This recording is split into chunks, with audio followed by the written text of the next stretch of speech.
I'm Christina D. I was SK President from 2010 to 2013. Hi, ako si Brother Joshua Stephen Casimiro. You can call me Pipo. Ako'y isang Franciscan Capuchin postulant.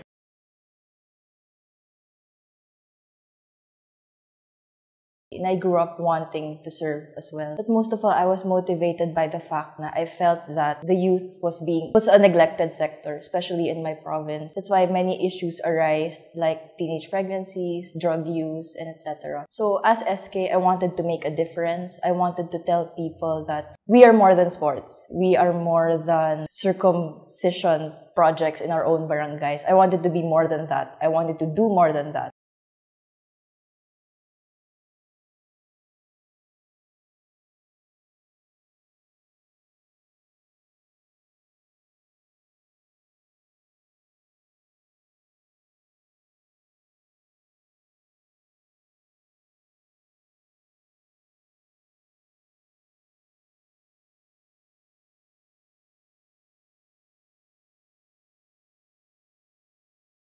With the rates of teenage pregnancy and other issues, I created a project that would address such issues. I came across Live Pure because I wanted to seek for the advice of Bishop Soc Biliaga. Upon his advice, he led us to the right people. So Live Pure had the vision of a group that I wanted to bring to my province, to bring in clarity to the youth of Isabela. In Isabela, we had 3 batches of forums with Live Pure. We went around 32 towns around Isabela. Each school, we had a minimum of 500 students and we had 5,000 at most. The Live Pure movement happened for a year. I would consider the Live Pure movement as a blessing to the youth of Isabela and for every session, there would be someone who would express their support and express their experience in a way that they would decide to do things for the better. The feedback that I got from most people, not just from the students themselves, but from the parents and the teachers, were very positive because they could see the attitude change in their children and in their students after our talk. The same with the students, I was clarified of a lot of things. I'm leading more towards chastity, especially now that I have a boyfriend of 5 years. Of course, temptation is everywhere, but I would always cling on to the fact that I learned from my experience with Live Pure about chastity. As I've said earlier, I would treat it as a blessing, not just for the youth of Isabela, but for my personal life as well. Because I know, time and time again, I've been making the right decision.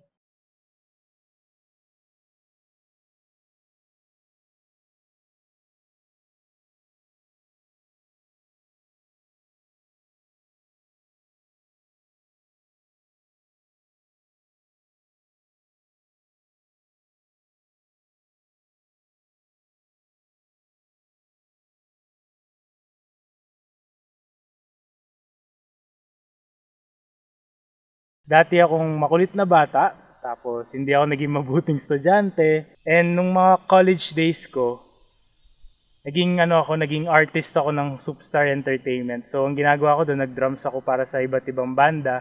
For example, sa Kala Lili, sa Tanya Markova, marami pang iba. Yan. Tapos may mga project ako with Kian Cipriano. So, ganun yung buhay ko noon. Isang araw, bigla ako na-encounter yung Live Pure movement. Actually, kaya ako nandito kasi na-convince ako ng message ng chastity na in-offer ng Live Pure movement.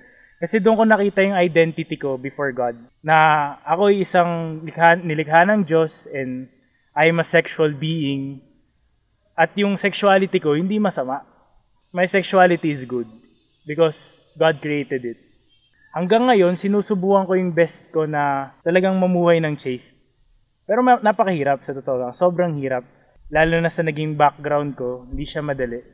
Pero doon ko nakikita na posible siya dahil yung grasya ng Diyos, lagi niya i-offer sa iyo.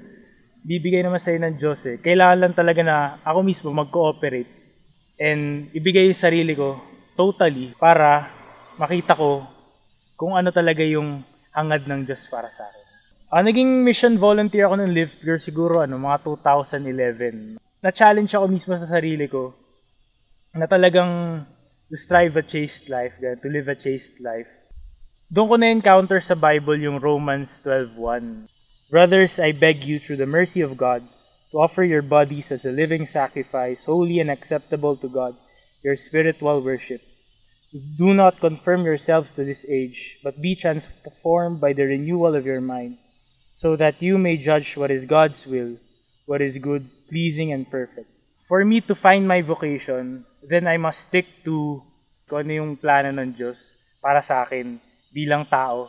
So nag-stick ako, sinubukan ko yung best ko despite all the struggles and difficulties. Through that verse, talagang nag-guide niya ako na mahanap yung vocation ko to discern if whether I am for the religious life or married life. Ganun. Currently, I'm here sa Our Lady of Lourdes Seminary, Capuchin Formation House. And ngayon pa, second year na ako sa aking formation.